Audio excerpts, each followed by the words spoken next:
Positive atheism Telugu channel ప్రేక్షకులకు స్వాగతం. మనం గోరా నాస్తికుని జీవితం అనే పుస్తకంలో నుండి గోరా గారికి సంబంధించిన విషయాలను గురించి తెలుసుకుంటున్నాం కదా. ఈరోజు ఎపిసోడ్లో మరికొన్ని విషయాలను తెలుసుకుందాం. మతంపై తిరుగుబాటు. 1928 జూన్ మాసాంతానికి గోరా కొలంబో నుంచి కాకినాడ వచ్చారు. తమ కుమారుడు తిరిగి తమ వద్దకే వచ్చినందుకు తల్లిదండ్రులు, తమ కాలేజీ పూర్వ విద్యార్థే ఇప్పుడు ఆచార్యునిగా వచ్చినందుకు ప్రిన్సిపాల్, కాలేజీ అధికారులు సంతోషించారు. గోరాయే కాకుండా జర్మనీలో వృక్షశాస్త్రంలో డాక్టరేట్ తీసుకున్న ఉప్పల లక్ష్మణరావు గారు కూడా ఆ సంవత్సరమే కాకినాడ కాలేజీకి రావడం జరిగింది. ఇది కాకినాడ కాలేజీ గర్వించదగిన విషయం. వృక్షశాస్త్రంలో మొట్టమొదట ఎంఏ పట్టం తీసుకున్న ఆంధ్రులు, బందరు జాతీయ కళాశాల స్థాపకులు, కీర్తిశేషులు శ్రీ కోపల్లె హనుమంతరావు గారు. శ్రీ హనుమంతరావు గారి తర్వాత సుమారు 25 సంవత్సరాల అనంతరం వృక్షశాస్త్రంలో ఉన్నత విద్యను అభ్యసించిన ఆంధ్రులు ఉప్పల లక్ష్మణరావు గారు, గోరా గారు, హనుమంతరావు గారు. గోరా మద్రాస్ ప్రెసిడెన్సీ కళాశాలలో చదివి ఎంఏ పట్టం తీసుకోగా, లక్ష్మణరావు గారు ఇంగ్లండ్లోని ఎడింబరో విశ్వవిద్యాలయంలో ఎంఏ పట్టం పుచ్చుకుని తర్వాత జర్మనీలోని ట్యూబింగిన్ విశ్వవిద్యాలయం నుంచి డాక్టరేట్ తీసుకున్నారు. వృక్షశాస్త్రంలో డాక్టరేట్ పుచ్చుకున్న తొలి ఆంధ్రులు లక్ష్మణరావు గారే. 1922లోనే శ్రీ కోపల్లె హనుమంతరావు గారు మరణించుట చేత 1928 నాటికి వృక్షశాస్త్రంలో ఉన్నత విద్యను అభ్యసించిన పట్టం పొందిన ఆంధ్రులు లక్ష్మణరావు గారు, గోరా గార్లే. ఆంధ్ర విశ్వవిద్యాలయం అంతటికీ మొట్టమొదటగా బిఏ వృక్షశాస్త్రం 1928లో కాకినాడ కాలేజీలోనే ప్రారంభించారు. అలాంటప్పుడు లక్ష్మణరావు గారు, గోరా ఇద్దరూ రాగలగడం గర్వకారణం కదా.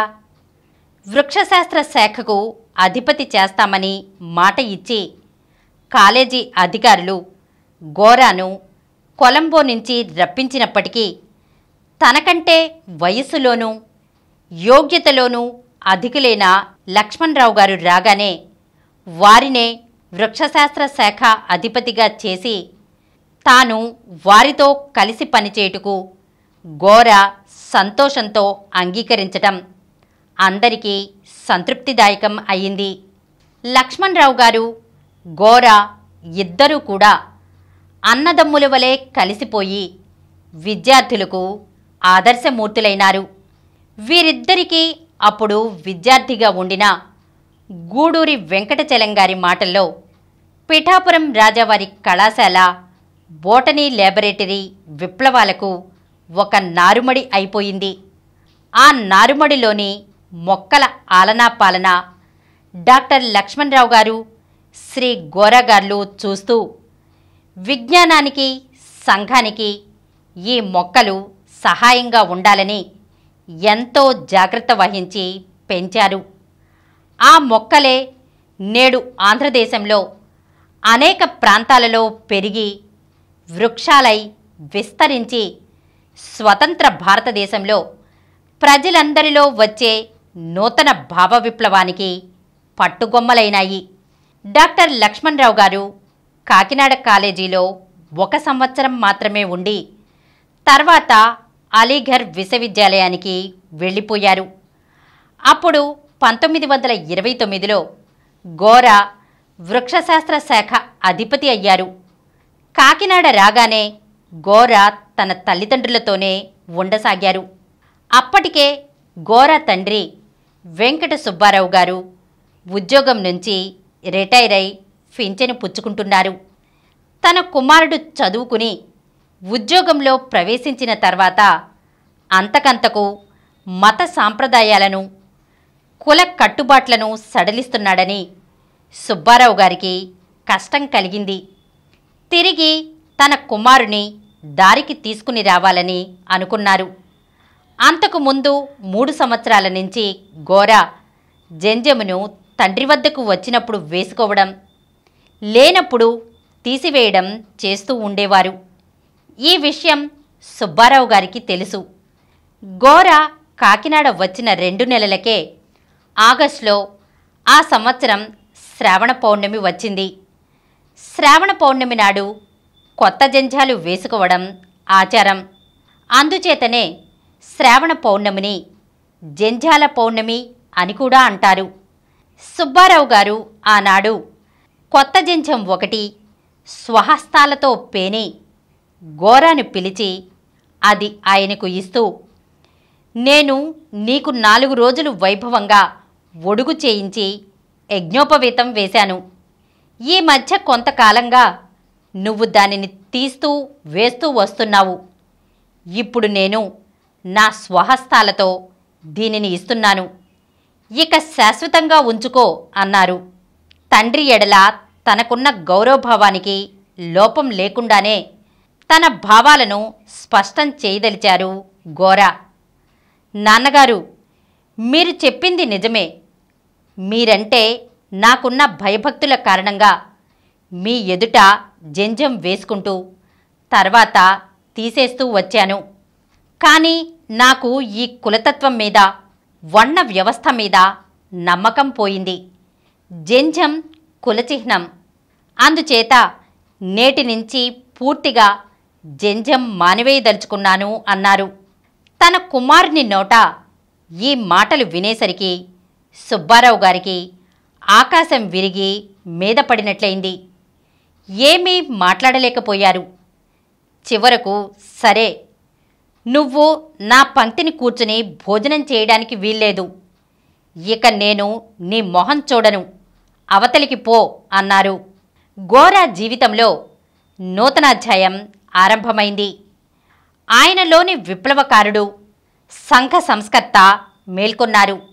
సమాజంలో సమానత్వాన్ని, స్వాతంత్ర్యాన్ని, విజ్ఞానాన్ని, నీతిని, న్యాయాన్ని పెంపొందించాలనుకున్న ప్రతి ఒక్కరికి సాంఘిక వెలి తప్పలేదు. సోక్రటీస్ని విషమిచ్చి చంపారు.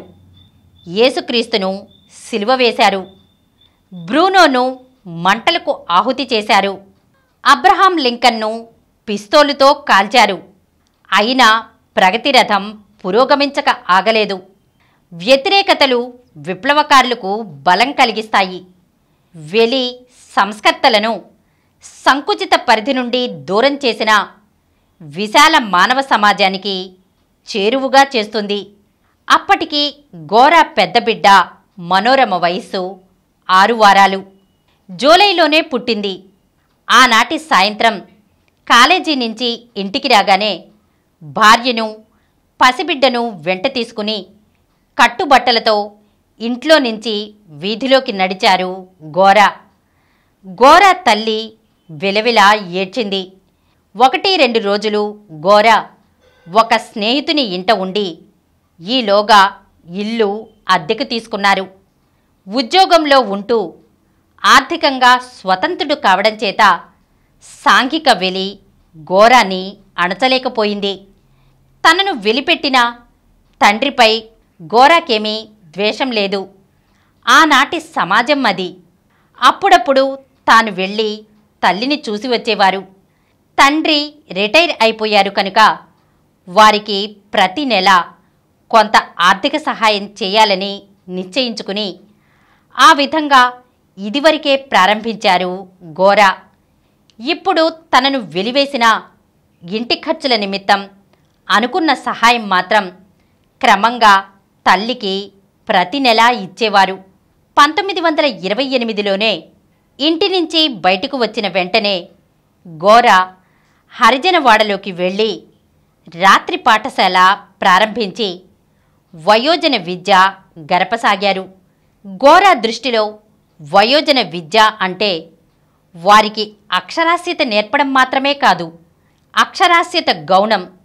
ప్రధానంగా వయోజనులను రాజకీయంగా, సాంఘికంగా, వైజ్ఞానికంగా చైతన్యవంతుల్ని చేయుట. చైతన్యవంతులైన వయోజనులు తమ పరిస్థితులను మార్చుకొనుటకు కృషి చేయగలరు. అందుచేత రోజు రాత్రి దినపత్రిక చదివి విషయాలు వారికి అర్థమయ్యేటట్లు చెప్పడం గోరా ప్రముఖంగా పెట్టుకున్నారు. రోజు రాత్రి దినపత్రిక, లాంతరు, గ్లోబు, దేశపటాలు తీసుకుని హరిజనవాడకు వెళ్ళేవారు. హరిజనవాడలో అలా రోజు 1-2 గంటలు గడపడం గోరాకి కొత్త కొత్త అనుభవాలనిచ్చింది. కొంతమంది హరిజన యువకులు పత్రికా పఠనం వినుటకు, చదువు నేర్చుకొనుటకు ముందుకు వచ్చినా మరికొంతమంది మాకెందుకు బాబయ్యా ఈ చదువులు సంచలును, మా కర్మ ఇంతే, దేవుడు మమ్మల్ని ఇలాగే పుట్టించాడు, మా నుదుట ఎలా రాసి ఉంటే అలానే జరుగుతుంది, మీరెందుకు బాబు కష్టపడడం అని నిస్పృహతో అనేవారు. వారిలోని ఈ బానిస భావాన్ని, నైరాస్యాన్ని తొలగించుటకు గోరా దేవుడు, కర్మ అబద్ధమని, నుదుటి రాత అనేది లేదని, ఉత్సాహంతో కృషి చేస్తే అస్పృశ్యతని, దారిద్ర్యాన్ని నిర్మూలించవచ్చని, దేశానికి బానిసత్వం నుంచి విముక్తి కలిగించవచ్చని ప్రబోధిస్తూ ఉండేవారు. గోరా వారిని తాకి వారు తమ చేతులతో తెచ్చి ఇచ్చే మంచినీళ్లు త్రాగి తనపై వారికి విశ్వాసం కలిగేలా చేశారు. గోరా మాటలు ఆ హరిజనులకు కొత్తగా ఉండేవి. అయినా గోరా ఆచరణ వల్ల హరిజనులు ఎంతో ప్రభావితమయ్యారు. ముఖ్యంగా హరిజన విద్యార్థులకు గోరాలో ఒక నూతన విముక్తిదాత కనిపించారు. ఈలోగా దేశంలో రాజకీయ వాతావరణం తిరిగి మరొక సమరానికి సన్నద్ధమవుతోంది. 1920 నుంచి 25 వరకు ఖద్దరు ధరించి తర్వాత లెక్చరర్గా సూట్లు వేసిన గోరా 1930లో తిరిగి ఖాదీ ధరించడం ప్రారంభించారు. ఖాదీ పైజామా పొడుగులాల్చి వేయడం ప్రారంభించారు. 1930లో ఉప్పు సత్యాగ్రహ సమరశంఖం గాంధీజీ పూరించారు. కాకినాడలో అందు ప్రత్యక్షంగా పాల్గొనే స్వయం సేవకులు చాలామంది ముందుకు వచ్చారు. వెనుక ఉండి విరాళాలు సేకరించి స్వయం సేవకుల కుటుంబాల యోగక్షేమాలను విచారించే బాధ్యత కొందరు మీద వేసుకోవలసి వచ్చింది. గోరా కూడా ఆ పనికి పూనుకున్నారు. తోటి అధ్యాపకులలోనూ మిత్రులలోనూ విరాళాలు వసూలు చేసి కాంగ్రెస్ నాయకులకు పంపుతూ ఉండేవారు. ఉప్పు సత్యాగ్రహ సమయంలో పుట్టిన తన పెద్ద కుమారునికి జాతీయోద్యమంలో సాగిన ఆ చిరస్మరణీయ ఘట్టానికి చిహ్నంగా లవణం అని పేరు పెట్టారు. గోరా మత సాంప్రదాయాలపై చేసిన తిరుగుబాటు, ఆయన ప్రగతిశీల ఆచరణ తన పిల్లలకు పేర్లు పెట్టుటలో కూడా ప్రతిబింబించింది. లవణం పేరు గోరా జాతీయ భావాలకు, గాంధీజీ ఉద్యమం ఎడల ఆయనకు గల సానుభూతికి ప్రతీకం. ఈరోజు మనం గోరా గారికి సంబంధించిన కొన్ని విషయాలను గురించి తెలుసుకున్నాం కదా.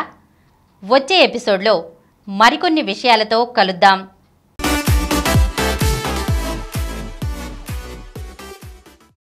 ఈ కార్యక్రమం మీకు ఎంతో నచ్చింది కదా.